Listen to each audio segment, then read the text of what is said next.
of. The crystal glasses clinked like delicate bells as the chandeliers bathed the Grand Meridian Hotel in gold. Every corner of the ballroom gleamed with polish and power. The pressed tuxedos, the diamond necklaces, the polished speeches waiting to be given. This wasn't just a party. This was a coronation. The knight Robert Hamilton. My father stepped down as a king in education and prepared to hand over his empire. But if you looked closer, past the champagne bubbles and carefully rehearsed laughter, you'd see something else. A shadow. A tension no one wanted to acknowledge. I knew it the moment I walked in. My husband, Marcus, squeezed my hand as we paused at the entrance. He looked calm in his tailored suit. 12 years of, though his eyes kept flicking to his phone like a conductor, waiting for the right moment to raise the baton. Ready? He asked softly. As I'll ever be? I whispered. Inside, my father stood near the stage. 12 years of, greeting donors and politicians with the commanding charm that had built his reputation over 30 years. He was magnetic, his baritone laugh rolling across the room like it belonged to a man untouchable, unshakable. Beside him, Patricia, his second wife, shimmered in a sequined gown, her hand resting on his arm like a brand. Together, they were the portrait of power. Then her eyes found me.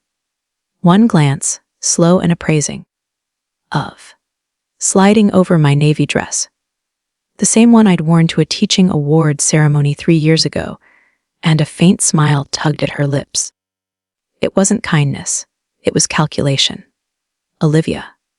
My father's voice boomed across the entrance, warm enough for the cameras but cool underneath. You made it. Of course, I said, stepping forward with Marcus at my side. I wouldn't miss your night. Patricia's hand tightened on his arm. Jessica's been here for an hour already. Networking. Making connections. Jessica, her daughter, the star. The Harvard, educated attorney with a RA Summe that sparkled brighter than any chandelier in this room. I smiled politely. Traffic was bad. No excuses necessary. Patricia's smile was razor sharp. Shall we take you to your table? The word struck me as odd. My table. Not our table. But I followed anyway. 12 years of. Weaving past senators and superintendents, each of them nodding to my father as though he were royalty. The closer we got to the stage, the heavier the air became. My pulse quickened. Something was wrong. The VIP table stood at the center of the ballroom, polished silver cutlery gleaming under the spotlights. Each place card shimmered like a verdict as Robert Hamilton, Patricia Hamilton, Jessica Morrison, David Chen, donors, executives. Empty seat waiting, exactly where I should have been. I scanned the table twice. 3 times. My name wasn't there. There must be a mistake. I murmured, my throat dry. Patricia appeared at my side, smile still painted on like porcelain. Oh, didn't Robert tell you? Last minute adjustments. Networking purposes. Jessica's been asked to sit here. It's more beneficial. The word cut like ice. I looked at my father. He adjusted his tie, eyes avoiding mine. It's nothing personal, Olivia. It's business. Jessica has connections that, well, you understand. A business.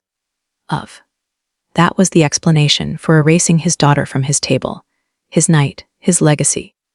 Patricia gestured toward the far end of the ballroom, past the pillars and flower arrangements. You're at table 12, with the teachers. Won't that be cozy? My cheeks burned as Marcus's jaw tightened beside me. He didn't speak, not yet. But I could feel his pulse in the way he squeezed my hand. I tried to swallow the rising lump in my throat as we walked to table 12. From here, the chandeliers didn't glow, they glared. From here, I was hidden behind orchids that cost more than my monthly rent. From here, I was nothing more than an afterthought. Around me, Other teachers shifted uncomfortably in their best clothes, clearly aware this was exile disguised as hospitality. Their polite smiles mirrored my own. At the front of the room, Patricia leaned close to a cluster of donors, her voice carrying just far enough for us to hear.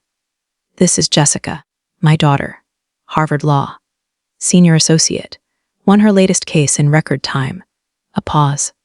Then, with a tilt of her head in my direction. "And that's Robert's daughter, Olivia. She teaches at a public school." The way she said public sounded like disease. I sat frozen, fingers curled tight in my lap. The applause swelled as my father took the stage, his voice booming, his smile dazzling.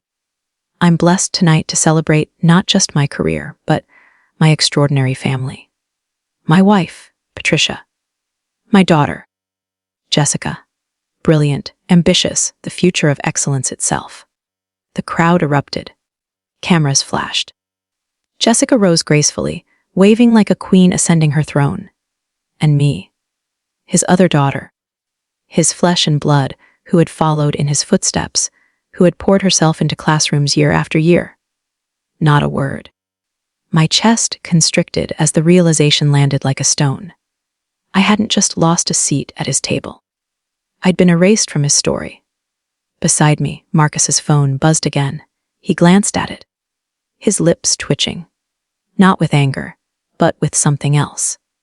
Something almost like satisfaction. The applause still echoed in the ballroom, a thunder that seemed to mock me with every clap. Jessica basked in it, her red dress blazing under the lights like a torch. My father's voice carried above the din.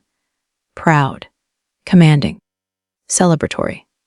He was introducing her to the world as his legacy. And me. I sat in the shadows of table 12, my pulse pounding in my ears. Every word he spoke stripped another layer of dignity from me. My daughter Jessica, Harvard Law. Jessica, the future of leadership. Jessica, the symbol of ambition. Not Olivia. Not the teacher who had followed his path. Not the daughter who had inherited his love of education. Only to have it dismissed as a hobby. I felt Marcus's hand slide over mine, anchoring me. His thumb traced a steady rhythm on my knuckles, a quiet messagey. "I see you." But that wasn't enough to quiet the ache in my chest. Patricia leaned in close to a cluster of board members, her laughter bright and rehearsed. "Jessica will be instrumental in the next chapter," she said. "She has vision. She knows how to speak to sponsors in their language. Not everyone can do that." Her eyes flicked toward me. Just briefly, but enough to send her meaning home. "Not you." The teachers at our table tried to fill the silence with polite conversation. A kind woman named Mrs. 12 years of. Chen asked about my students, and I managed a smile as I described the reading group I'd built for struggling kids. She listened with genuine warmth. 12 years of. But her voice couldn't compete with Patricia's booming introductions across the room. It was like trying to sing against an orchestra. Then the lights dimmed further, signaling the big announcement. A hush fell, anticipation rippling through the guests like electricity. I braced myself. My father stepped back to the microphone, his expression solemn now, his tone shifting from charm to authority. "Tonight," he said, "is not just about the end of my career. It is about the future of education in this city. The Hamilton Education Fund has been blessed with a $5 million commitment from Takedo Corporation. This fund will support scholarships, teacher initiatives, and innovation for years to come." The crowd applauded again. Softer this time, reverent. I sat up straighter. This was the moment. 3 years ago, he had promised me this role. Promised me I would take his seat on the board when he retired. "Your classroom experience will be invaluable, Olivia," he'd said. "You'll continue our family legacy." My breath caught as his words built toward the announcement. "And so," my father declared, voice swelling with pride, "it is my honor to announce my successor on the board, Jessica Morrison." Applause exploded. Cameras flashed. Patricia dabbed her eyes theatrically with a napkin. And I shattered. 3 years of preparation, proposals, research, gone in a sentence. Erased again, not just from the table, but from the future itself. I sat frozen, unable to move, unable to breathe. Marcus's grip tightened around my hand, almost painful now. His jaw was set, his eyes dark. I knew that look. Marcus wasn't just angry. He was planning. 12 years of. The applause for Jessica still rippled through the ballroom like waves I couldn't escape. Flashes from the cameras caught her profile as she stood, gracious and radiant, the image of triumph. My father's hand rested proudly on her shoulder, and all I could hear were his words from years ago. When I retire, Olivia, you'll take my place. This will be yours. Now, it wasn't. It had never been. Something inside me cracked. I pushed back from table 12, my chair scraping loudly against the polished floor. Conversations faltered. Dozens of eyes turned as I crossed the room, my steps steady though my heart raced like a drum. "Dad," I said, my voice carrying sharper than I intended. "We need to talk." The circle around the VIP table froze. Jessica's perfect smile twitched. Patricia arched a brow, the corner of her mouth curving like she'd been waiting for this. "Not now, Olivia," my father said, his voice coated with that same principal's authority he'd once used to silence unruly classrooms. "Yes, now." My voice was calm, controlled, but laced with steel I didn't know I had. "You promised me that seat 3 years ago. You said my experience as a teacher mattered. So tell me, what changed?" A murmur spread across the room. Guests leaned closer. A few phones lifted, recording. Patricia's laugh cut the air like glass. "Olivia, dear, let's not make a scene. The board needs leaders with vision, not just good intentions." Good intentions. My voice rose, just slightly. I've spent 10 years teaching children who come to school hungry, who borrow crayons because they can't afford their own. I spend half my paycheck on supplies because no one else will. That's not good intentions. That's real. Jessica gave a delicate shrug. Managing a multi-million-dollar fund requires more than classroom stories. It requires strategy, connections, ambition. The word ambition landed like an insult. Ambition, I repeated. Is ambition ignoring teachers while claiming to help them? Is ambition cutting me out of my own father's legacy because my job doesn't look glamorous on a brochure? Gasps circled the table. Patricia's hand shot up, signaling to the security staff. "Escort her out," she ordered, her composure cracking. 2 guards moved forward. Marcus was suddenly beside me, his voice low but firm. "That won't be necessary. Stay out of this." My father snapped. Marcus didn't flinch. "I'm not staying out of it. This is your daughter's future you're dismissing. Of. And the entire room deserves to know the truth." The guards hesitated, caught between conflicting authorities. My father's face reddened, his voice booming. "Olivia, you are embarrassing yourself. Leave now, before you regret it." I turned, slowly, to face the entire room. 200 pairs of eyes watched me. Teachers, donors, politicians. My humiliation was complete. My father had made me small before, but never like this. And yet, standing there, with Marcus's hand steady at my back, I felt something shift. For the first time in my life, I wasn't asking for his approval. I was demanding my worth. "You're wrong," I said, my voice ringing out. "The embarrassment isn't me. It's a system where teachers are treated as less than. And if you can't see that, then maybe you're the one unfit to lead this fund." The ballroom erupted. Gasps, whispers, the glow of phones recording every word. And in the shadows, Marcus's phone buzzed again. He glanced at the screen, then smiled faintly. Something was coming. Something that would change everything. The silence that followed my words wasn't silence at all. It was charged. Heavy. Alive with whispers and the faint clicks of cameras recording my downfall. My father's face turned crimson. He leaned forward across the VIP table, his voice sharp as a whip. "Set down, Olivia.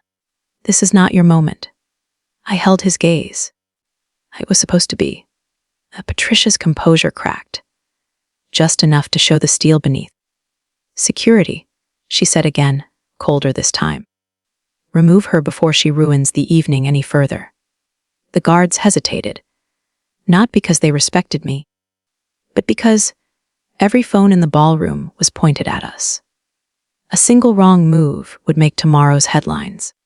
Jessica rose slowly, smoothing her red dress, the picture of control. "Olivia," she said sweetly. But her words cut like a blade. Not everyone is meant for greatness. Some of us lead, some of us teach. There's no shame in being ordinary. Oh, ordinary. The word landed like a verdict, but instead of shrinking, I straightened. My voice didn't shake this time. Ordinary, 12 years of. Tell that to the child who learned to read in my class after being written off as hopeless. Of. Tell that to the student who found her voice after months of silence. If that's ordinary, then I'm proud to be it. For the first time, a ripple of applause spread from the back tables. The teachers, the ones hidden behind the orchids. Their support gave me air to breathe. My father slammed his palm on the table, cutting it off. "Enough. You're humiliating yourself. You're humiliating me." There it was. The truth. This wasn't about me. It never had been. My career, my choices, they had always been reflections of his image. And tonight, I had cracked that mirror. Marcus stepped forward, then, calm as ever, his presence a steady anchor. "With respect, Mr. Hamilton," he said evenly. 12 years of. The only humiliation happening here is the erasure of the one person who actually understands what this fund is supposed to serve." My father's glare shifted to him. "You don't get a say in this. You're an outsider." Marcus's lips twitched, just slightly. "Am I?" Something in his tone made the room pause. Even Patricia faltered, her diamond necklace catching the light as she turned toward him, searching his face. I felt his hand brush mine, grounding me, but there was a charge in him I hadn't seen before. A readiness. The ballroom held its breath. The tension wasn't mine anymore. It was his. Jessica's laugh rang out, brittle at the edges. "What? Are you going to lecture us about how noble teaching is?" "Spare us." Marcus tilted his head. "Not a lecture. Just clarity. There are things you and your mother have misunderstood about tonight." Patricia stiffened. "And what would you possibly know about this fund? About our sponsors?" Marcus's phone buzzed again in his pocket. He checked the screen, then slipped it away with a faint smile. His eyes swept the room, then landed squarely on my father. "I know," he said softly, "more than you realize." The air thickened, anticipation humming through the crowd. The whispers spread like fire. Guests craned their necks, waiting. Phones tilted higher. Something was coming. Something that would burn this perfect evening to the ground. And for the first time that night, it wasn't humiliation I felt. It was hope. The ballroom lights glared hotter, harsher, as though they too sensed the shift. All eyes had swung to Marcus. 12 years of. The quiet man who had spent the evening in the background, but now stood with a steadiness that made even the security guards hesitate. My father's voice cut through the tension, sharp with fury. "This is not your business. Sit down before I have you removed." Marcus didn't move. "You've spent the night erasing your own daughter. But the irony is, the one person you've dismissed is the only one who could have saved you." A murmur rolled across the room. Patricia leaned forward, her diamond necklace trembling with her breath. "What are you talking about?" Marcus's eyes met mine. soft for a heartbeat. Then he turned back to the room, his voice carrying clear and low. Tekidu Corporation, the sponsor behind your precious 5 million. Do you know who founded it? My father stiffened. Some Silicon Valley executive. It doesn't matter? Oh, it matters. Marcus reached into his jacket and pulled out his phone, swiping across the screen. The massive projector behind the stage flickered alive. A logo bloomed across the canvas backdrop. The Tekidu emblem. I'd seen 100 times on Marcus's laptop, but never really noticed until now. Gasps rippled. Patricia's lips parted in horror.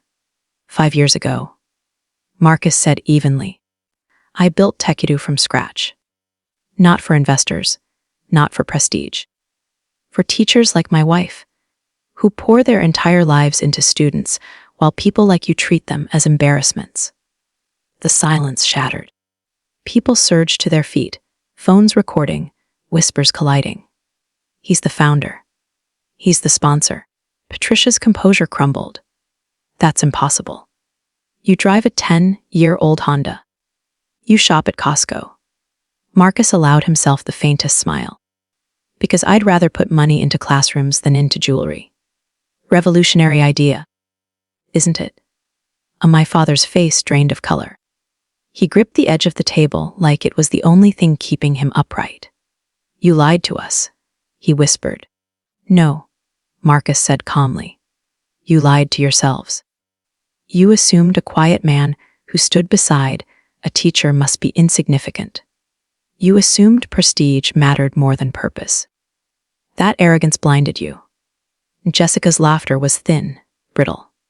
So what? You're a tech CEO. That doesn't change the fact that I'm more qualified too.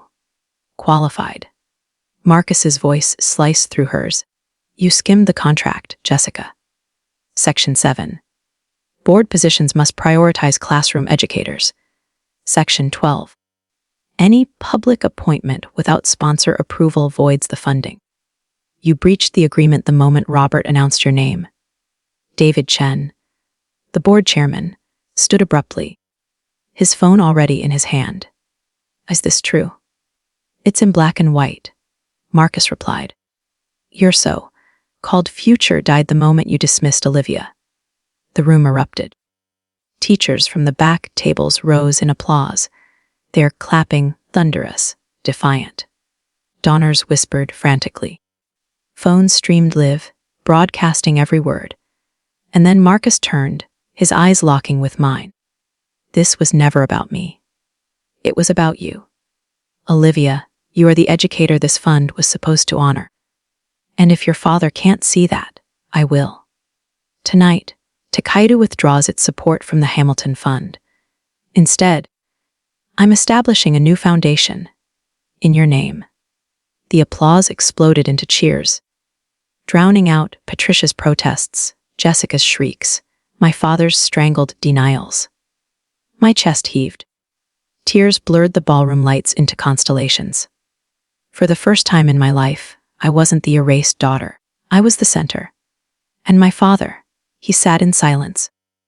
A man watching his empire collapse in the one place he thought himself untouchable. The applause lingered long after Marcus stepped down from the stage, echoing against the crystal chandeliers like waves refusing to fade. Teachers at the back tables stood tall now, clapping with a ferocity that came not from politeness but from recognition. For once, it wasn't the powerful who owned the room, it was us. And yet, amid the uproar, I looked to the man at the center of it all, my father. Robert Hamilton sat slumped in his chair, shoulders sagging beneath the weight of his own choices. Just minutes earlier, he'd been a titan of education, his name spoken with reverence. Now, he looked smaller than I had ever seen him, staring down at the white tablecloth as though it might swallow him whole. Our eyes met. For the first time, there was no authority in his gaze, no judgment, no superiority. Only emptiness. I should have felt triumphant, vindicated. But instead, a deep sadness swelled in me. because beneath all his pride and cruelty, I had once loved him with everything I had, and all I'd wanted, all along, was for him to see me. The cameras flashed again, snapping the fall of a man who had spent his life chasing legacy. Patricia clung to Jessica, her whispers frantic, both of them cornered by their own arrogance. Their glitter no longer dazzled, it looked gaudy now. Brittle, false. Marcus's hand found mine. "You don't have to say anything," he murmured. But I did, for myself. I stepped closer to the VIP table. My father's head lifted weakly, shame written in every line of his face. "I never wanted this," I said, my voice steady. The room stilled again, listening. "I never wanted to watch you lose everything. I just wanted you to believe that what I do matters. That I matter." His lips parted, but no words came. For once, the man who had always had speeches, lectures, proclamations, was silent. And maybe that was answer enough. I turned back to the crowd. Different isn't less. Teaching isn't less. Ordinary lives aren't less. They're the foundation everything else is built on.